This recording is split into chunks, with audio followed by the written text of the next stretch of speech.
നമുക്ക് അടിപൊളി ഒരു മുട്ടക്കറി ഉണ്ടാക്കാം. ഇത് നമുക്ക് അപ്പത്തിനും ഇടിയപ്പത്തിനും ചപ്പാത്തിക്കും ഒക്കെ കഴിക്കാൻ പറ്റുന്ന നല്ലൊരു കറിയാണ്.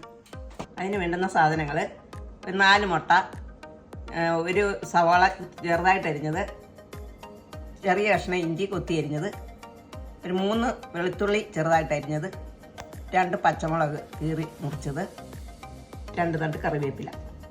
അതിന് വേണ്ടുന്ന പൊടികൾ: 2 ടേബിൾ സ്പൂൺ മല്ലിപ്പൊടി, 1 ടേബിൾ സ്പൂൺ കാശ്മീരി മുളക് പൊടി, അര ടീസ്പൂൺ മഞ്ഞൾപ്പൊടി, 1 ടീസ്പൂൺ ഗരം മസാലപ്പൊടി. ഈ മുട്ടക്കറിക്ക് അരച്ച് ചേർക്കാൻ വേണ്ടിയിട്ട് ഞാൻ 1 കപ്പ് തേങ്ങ എടുത്ത് വെച്ചിട്ടുണ്ട്.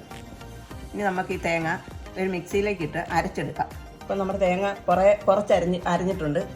ഇത് പോരാ, നമുക്കിത് നല്ല പേസ്റ്റ് പോലെ നല്ലതായിട്ട് അരച്ചെടുക്കാം. നമ്മുടെ തേങ്ങ നല്ല പേസ്റ്റ് പോലെ നന്നായിട്ട് അരിഞ്ഞ് വന്നിട്ടുണ്ട്. ഇനി നമുക്ക് മുട്ടക്കറി വെച്ച് തുടങ്ങാവേ. അതിന് ഞാൻ ഒരു പാൻ എടുത്ത് അടുപ്പേ വെച്ച് അത് ചൂടായിട്ടുണ്ട്. അതിലേക്ക് നമുക്ക് എണ്ണ ഒഴിച്ചു കൊടുക്കാം.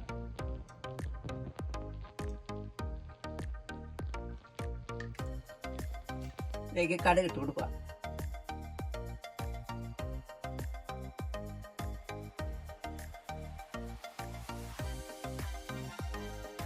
ഇതിലേക്ക് വെളുത്തുള്ളി ഇഞ്ചി ഇട്ട് കൊടുക്കുക. ഇഞ്ചി ഒന്ന് ചുമന്ന് വന്നിട്ടുണ്ട്. അതിനകത്തോട്ട് നമുക്ക് സവാള ഇട്ട് കൊടുക്കാം.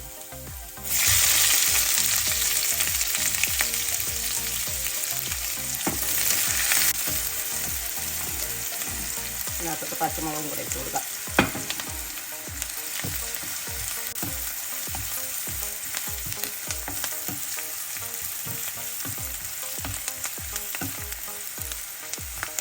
സവാളയ്ക്ക് അകത്തോട്ട് കുറച്ച് ഉപ്പും കൂടെ ഇട്ട് കൊടുക്കാം. അപ്പോൾ സവാള പെട്ടെന്ന് വഴന്ന് വന്നോളും.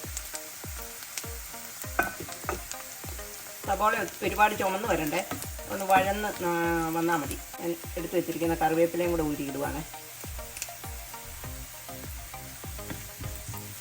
ഇനി നമ്മൾ സവാളയ്ക്കകത്തോട്ട് എടുത്ത് വെച്ചിരിക്കുന്ന പൊടിയോ ചേർക്കാം.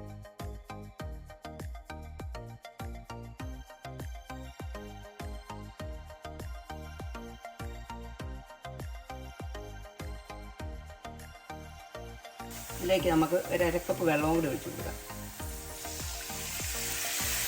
അപ്പം നമ്മുടെ അരപ്പെല്ലാം നല്ലപോലെ തിളച്ച് വന്നിട്ടുണ്ട്. അതിലേക്ക് നമുക്ക് മുട്ട വരത്തില്ല. മുട്ട ഈ അരപ്പിനകത്ത് കിടന്നൊന്ന് വരണ്ട് വരട്ടെ. മുട്ട നമുക്ക് വേണേൽ 2ആയിട്ട് പൊളന്നിടാം. അപ്പം മുട്ടയിലെല്ലാം പിടിച്ചോളും നന്നായിട്ട്. ഇതൊക്കെ ഒന്ന് വരഞ്ഞ് ചേർത്തിട്ടേ ഉള്ളൂ. ഇതിലേക്ക് നമുക്ക് അരച്ച് വെച്ചിരിക്കുന്ന തേങ്ങ ചേർത്ത് കൊടുക്കാം. കുറുകിയായിരിക്കുന്നെങ്കിൽ അത് ശകലം കുറച്ച് വെള്ളം നീക്കി എടുക്കാം. നമുക്ക് തേങ്ങാപ്പാലിന് പകരമായിട്ട് തേങ്ങ ഇച്ചിരി അരച്ച് ചേർത്താൽ മതി. അപ്പം നല്ല കൊഴുപ്പ് കിട്ടും കറിക്ക്. ഇനി നമുക്കിത് നന്നായിട്ടൊന്ന് ചൂടാക്കി എടുക്കാം. കറിയുടെ ഉപ്പ് നോക്കിയിട്ട് അതിന് ഉപ്പ് കുറവാണെന്നുണ്ടെങ്കിൽ ലേശം ഉപ്പും കൂടെ ചേർക്കാം. അപ്പം നമ്മുടെ മുട്ടക്കറി എല്ലാം നന്നായിട്ട് തിളച്ച് ചൂടായിട്ടുണ്ട്. ഇനി നമുക്കിതെല്ലാം തീയൊക്കെ ഓഫാക്കിയിട്ട് മാറ്റി വെക്കാം. നമ്മുടെ മുട്ടക്കറിയൊക്കെ റെഡി ആയിട്ടുണ്ട്. ഈ വീഡിയോ ഇഷ്ടപ്പെട്ടെങ്കിൽ എല്ലാവരും ഒന്ന് സപ്പോർട്ട് ചെയ്യണം.